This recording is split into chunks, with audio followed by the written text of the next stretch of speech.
CI గారికి సత్య గారు డబ్బులతో వస్తున్నట్టు ఇన్ఫర్మేషన్ ఉన్నట్టుంది. నాకు అదే నమ్మకం. సత్య గారు ఆ మినిస్టర్ డబ్బుని ట్రాన్స్ఫర్ చేసే పని పెట్టుకున్నారా? సత్య గారిని అడగాలి. ఈ విషయాన్ని అంత తేలిగ్గా తీసుకోకూడదు. Excuse me sir. ఏదైనా ఐడియా వచ్చిందా? కాదు సార్. మరి నాకు ఒక 1 అవర్ పర్మిషన్ కావాలి సార్. ఇంటికి వెళ్ళొస్తాను. సరే వెళ్ళు. Thank you sir.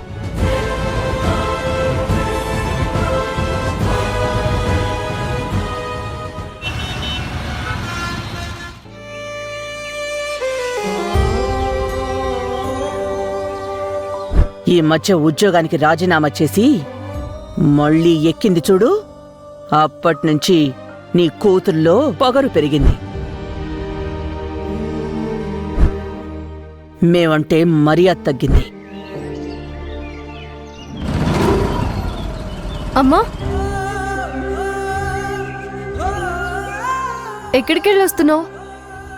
మీ ఇంటికి. నాకు ఫోన్ చేయలేదు. ఎలాగో వస్తున్నాను కదా, ఫోన్ చేయడం ఎందుకులే అని డైరెక్ట్గా వచ్చేశాను. మరి నేను వచ్చే వరకు ఉండలేదు. దారిలో కలుస్తావని నేనే వచ్చేస్తున్నాను. నిజం చెప్పమ్మా, ఇంటి దగ్గర ఆ మణమ్మ గారు ఏమైనా అన్నారా? ఏముంటుంది అనడానికి, ఎవరూ ఏమీ అనలేదు. ఆవిడ మీ అత్తగారే కదా, వెళ్ళగానే మర్యాదగానే పలకరించింది. కూర్చోమంది, కాఫీ తాగుతావా అంది. నిజమా? మణమ్మ గారు అంత మర్యాద చేశారా? నేను నమ్మలేను. ఆ మణిమ్మ మీ అత్తగారే కదా, నీ భర్తకు తల్లే కదా, ఎందుకు నువ్వామని నమ్మనంటున్నావు? కుటుంబం అన్నాక ఒకరినొకరు నమ్మాలి. అందరూ అన్ని విషయాల్ని పంచుకోవాలి. కలిసికట్టుగా ఒకే మాట మీద నడవాలి. అప్పుడే కదా ఆ కుటుంబంలో ఆనందమైన సంతోషమైనా ఉండేది. మంజు, సూటిగా అడుగుతున్నాను, ఆ ఇంట్లో నువ్వెలా ఉంటున్నావు? నీ భర్త ఎలా ఉంటున్నాడు? అంటే ఏంటమ్మా? నీకు సత్యకు మళ్ళీ గొడవలు జరుగుతున్నాయా? నీ భర్త యూత్ ప్రెసిడెంట్ అవ్వబోతున్నాడట. నీకేమో అది నచ్చక రోజూ గొడవ పెట్టుకుంటున్నావట. సత్యకు మనశ్శాంతి లేకుండా చేస్తున్నావట. అంతేకాదు, ఎవరో మినిస్టర్కు నీకు పడదట. ఏంటి మంజు, ఎప్పుడు ఈ గొడవలతో నీ జీవితం గడపాల్సిందేనా? ప్రశాంతంగా ఉండలేవా? మణమ్మ బాగానే పాము మంత్రం వేసింది. అన్నీ పూసగుచ్చినట్టు చెప్పిందా? అది కాదమ్మా, సత్యకు పదవొస్తే నీకు ప్రాబ్లమేంటి? అమ్మా, సత్యగారు స్వతహాగా మంచివారే. ఆ మినిస్టరే తన స్వార్థం కోసం సత్యగారిని పొలిటికల్గా వాడుకుంటున్నాడు. మినిస్టర్ మీద మా సిఐ గారు ఎప్పటినుంచో నిఘా పెట్టారు. అందులో అతను చేయని తప్పులు లేవు. సత్యగారు ఆయనతో తిరిగితే సత్యగారికి కూడా ప్రమాదమే కదా. ఈ విషయంలోనే సత్యగారికి నాకు గొడవ. మధ్యలో మణమ్మ గారు వచ్చేసి సత్యగారిని పొలిటికల్లో తిరగమంటోంది, ఊరేగమంటోంది. వాళ్ళమ్మకు తెలీదా మంచేంటో చెడేంటో? కొడుకు గురించి తనక్కూడా భయం ఉంటుంది కదా. భయం లేదు, ఏమీ లేదు. పదవీ వ్యామోహం. కొడుకు పొలిటికల్లో పైకి ఎదగాలని ఆ మణమ్మ కోరిక. ఆ మినిస్టర్ చెప్పినట్టల్లా తలాడిస్తుంది. సత్యగారికి రేపేదైనా ప్రమాదం జరిగితే ఆయన భార్యగా నేను నష్టపోవాల్సి ఉంటుంది. అందుకే సత్యగారు రాజకీయాల్లోకి వెళతానంటే నేను ఒప్పుకోవడం లేదు. చూడమ్మా, భర్తను కట్టడి చేయాలనుకున్న ఏ భార్య మాటను భర్త వినడు, పట్టించుకోడు. మీ నాన్ననే తీసుకో, ఆయన ఇష్టం వచ్చినట్టు ఉండేవాడు. ఎప్పుడన్నా ఏందండి ఇది అంటే ఇక ఆ రోజు గిన్నెలెత్తేసేవాడు, ఏది ఉంటే అది విసిరేసేవాడు. నేను నోరు మెదపకుండా ఉండేదాన్ని. నువ్వు కూడా సైలెంట్గా ఉండు మంజు. చేసుకోవడానికి నీకు జాబ్ ఉంది. నువ్వు నీ డ్యూటీకి వెళ్ళు, వచ్చి ఇంట్లో ఉండు. ఇంతవరకే నీ పని అనుకో మంజు. అసలే నా ఆరోగ్యం అంతంత మాత్రంగా ఉంది. నువ్వు సంతోషంగా ఉంటేనే నేను ప్రశాంతంగా ఉండగలను. నా కూతురి కాపురం కష్టాలలో ఇరుక్కుంటే నేను చూడలేనమ్మా.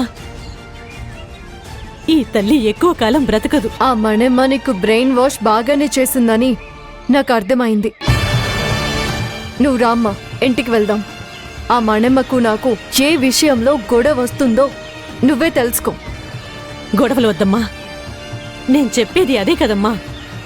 నువ్వు అడగడం, ఆమె గొడవను పెద్దది చేయడం ఇది మంచి పద్ధతి కాదు మంజు. అమ్మా, నాకు ఇంట్లో ఎన్నో బాధలున్నాయి. నేను వాటి గురించి పట్టించుకోవడం లేదు. నా భర్తతో నేను మంచిగా ఉండడం లేదు అనేది మణెమ్మ గారి మాట అయితే, నేను నా భర్తని ప్రమాదంలోకి వెళ్ళొద్దు అని చెప్పడం తప్ప? అది మణెమ్మ గారి దృష్టిలో తప్పు. నేను ఏ తప్పు లేదని మణెమ్మ గారి ముందే చెప్తాను. నువ్వు పద చెప్తాను. వద్దమ్మా. చాప ఉన్నంతవరకే కాళ్ళు చాపుకోవాలి. అలాగే నీకు మర్యాద ఉన్నంతవరకే నువ్వు మాట్లాడాలి. ప్రతిదానికి మాట్లాడతా పోట్లాడతా అంటే అది అమ్మగారి ఇల్లు కాదమ్మా, సర్దుకు వెళ్ళడానికి. నీ అత్తగారిల్లు. నీకంటూ కొన్ని పరిమితులు అత్తగారింట్లో ఉంటాయమ్మా. నువ్వు వాటిని దాటొద్దు. ఇక నుంచైనా గొడవలు పెట్టుకోకుండా బుద్ధిగా ఉండు. ఇక వెళ్ళొస్తాను. నేను కూడా వస్తానమ్మా. ఏమొద్దులే మంజు, నేను వెళ్తాను. అక్కడ వాతావరణం ఏమంత మంచిగా లేదు.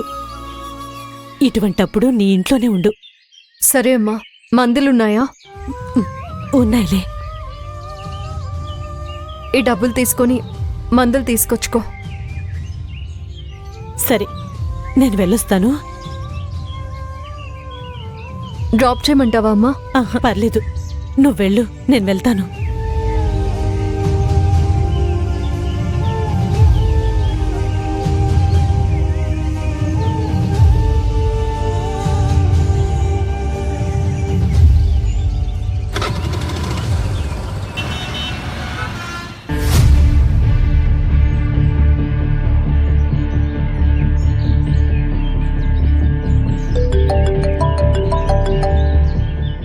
Hello, good morning sir.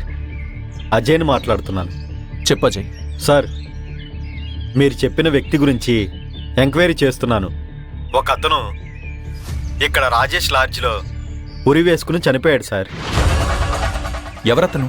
తెలియదు సార్, కానీ మీరు చెప్పిన పర్టికులర్ డీటెయిల్స్ ఉన్నాయని మా ఫ్రెండ్ చెప్పాడు సార్. అజయ్, నువ్వు అర్జెంటుగా స్పాట్కి వెళ్ళు. మొత్తం వివరాలన్నీ తెలుసుకుని నాకు వెంటనే చెప్పేసేయ్. అలాగే సార్, నేను ఇప్పుడే బయలుదేరుతున్నాను. Okay, quick fast. నువ్వు చెప్పే దానికోసం నేను వెయిట్ చేస్తూ ఉంటాను. అలాగే సార్.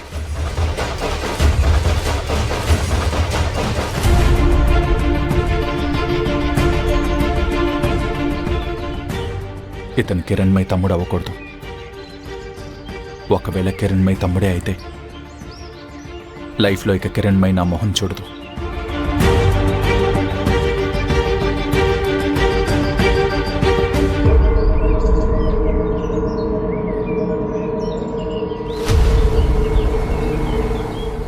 అజయ్ ఇంకా కాల్ చేయలేదంటే అక్కడ సూసైడ్ చేసుకుంది ఎవరై ఉంటారు? కిరణ్మయ్ తమ్ముడు కాకూడదు.